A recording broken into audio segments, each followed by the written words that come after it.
En quoi ça consiste? Grosso modo, l'équipe déco est organisée un peu comme une entreprise avec, si on prend l'analogie, on imagine qu'on a un président directeur général et un directeur général. Le chef décorateur est le président directeur général et le premier assistant décorateur est le directeur général. Donc ça veut dire que c'est lui qui va s'occuper de tout ce qui est la logistique, qui va s'occuper de tout ce qui est le financier, qui va s'occuper de l'humain, de toutes les ressources, quand le chef décorateur va plutôt être sur la partie créative, artistique, et les relations avec les intervenants extérieurs, metteurs en scène, chef opérateur. Donc voilà, c'est à peu près ça la répartition des rôles. Le premier assistant est un personnage extrêmement important de l'équipe décoration puisque c'est lui qui fait tourner la machine. 99 francs d'Yann Kounen, un des films auxquels j'ai beaucoup aimé participer, assez créatif, avec plein d'idées, plein de choses différentes à fabriquer pour nous. En déco, c'était très intéressant. Et puis, sinon, j'ai participé à Arthur et les Minimoys 2 et 3, qui étaient des très grosses machines, on était 300 personnes à déco. C'était autre chose, voilà, c'était notre organisation. Du point de vue des Américains, on est des enfants quand même. Hein. Voilà, on est entre des enfants et des amateurs. Les Américains sont extrêmement professionnels. Ils ont une autre organisation du travail. Ils ont sûrement moins de folie que nous. Mais c'est simple, on a l'habitude de dire que ce qui fait la différence entre le cinéma américain et le cinéma français, c'est un zéro. C'est-à-dire que quand moi, quelque chose coûte 10, ça coûte 100 pour les Américains. Donc voilà, quand j'ai un budget de 10 millions, ils ont un budget de 100 millions. Ce qui m'a poussé à faire ce métier-là, c'est l'espoir de rencontrer un jour quelqu'un qui me dirait oh, j'ai vu ce film, il a changé ma vie. Non, non, c'est deux choses différentes.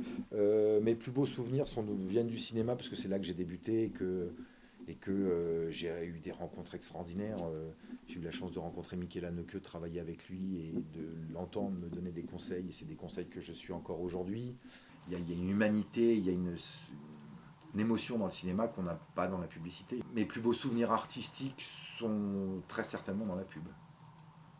J'ai la chance, par exemple, de pouvoir travailler avec un monsieur qui s'appelle Bruno Aveillant, qui est un extraordinaire réalisateur avec qui on fait des choses absolument magnifiques. Et d'un coup, voilà, les images qui restent aujourd'hui de mon travail, qui n'est pas achevé, j'espère en avoir d'autres, mais les images qui restent de mon travail dans les choses belles et fortes, effectivement, c'est plutôt la publicité.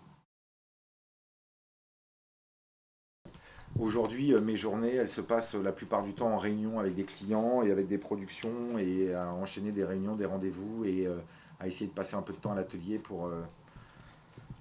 pour vérifier que ce que j'ai imaginé se construise comme je l'ai imaginé, pour répondre à des questions et résoudre un certain nombre de problèmes qui nous sont posés au fur et à mesure de l'avancement des décors. Donc ça, c'est mon métier de décorateur de publicité. Quand on est décorateur de cinéma, on va partager son temps entre le bureau, où on va concevoir les décors avec son équipe, parce qu'on ne le dit pas, je ne l'ai sûrement pas dit assez, mais la décoration de cinéma, c'est un sport d'équipe, on ne fait rien tout seul.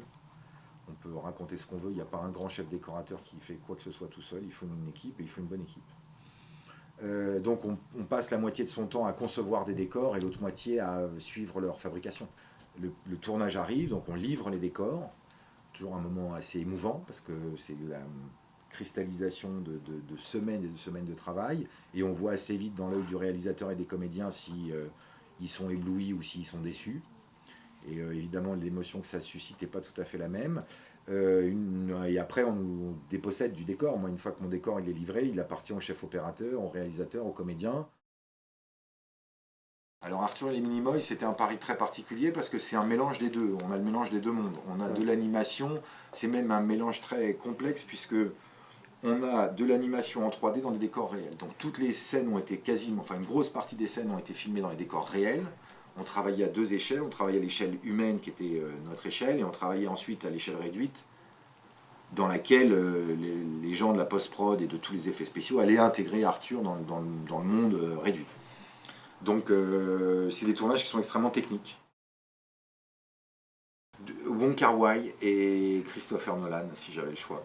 Voilà. Et sûrement Dolan, Xavier Dolan aussi, parce que dans les films qui m'ont le plus bouleversé, il y a Mommy, qui est un film absolument extraordinaire.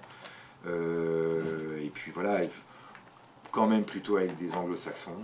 Et Wong Kar-wai, parce que je trouve qu'il y a un sens de l'esthétique qui est absolument extraordinaire.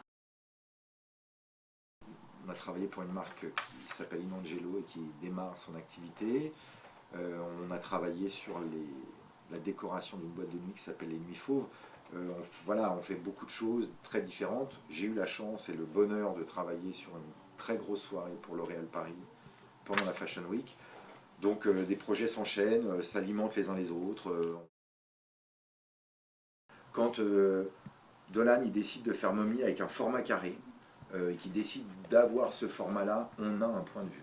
17 fois Cécile Cassard de Christophe Honoré, Caché de Michael Haneke, La Vache de Mohamed Hamidi, Né quelque part de Mohamed Hamidi. Là, je viens de faire un film avec Éric Judor qui m'a bien fait rigoler, qui n'est pas dans les mêmes niveaux, mais où j'ai un coup de cœur pour Éric Judor, la personne. Ça ne trompe pas. Dans les films, quelques films sur lesquels j'ai travaillé comme chef décorateur, il y a des films qui sont absolument justes. Après, ils ont rencontré leur public ou pas. Un des films dont je suis le plus fier, c'est La Vache de Mohamed Hamidi, qui est une comédie simple, modeste, mais qui est un film qui est absolument juste, et parce qu'il est juste et sincère, et qu'on a tous joué le jeu. Moi, j'ai pas essayé de faire un film extraordinaire en termes de déco. La chef opératrice n'a pas essayé de faire des lumières incroyables. Et bien, ce film, il marche parce que justement, tout est cohérent et que les gens y ont trouvé du plaisir. Et que c'est un film qui fait du bien et qui est modeste et cohérent avec son sujet. Et donc c'est un film dont je suis très très fier. Alors qu'en déco, c'est pas. Il y a sûrement des films qui pourraient sembler avoir plus d'intérêt pour en termes, je sais pas, au César par exemple, on n'aura pas La Vache en déco. Hein. Il y a peu de chances qu'on soit nominé. Mais c'est pas grave, c'est un très très beau film et je suis très fier d'avoir participé à ce film. Et voilà, le cinéma, il peut donner plein de plaisir et d'émotions différentes.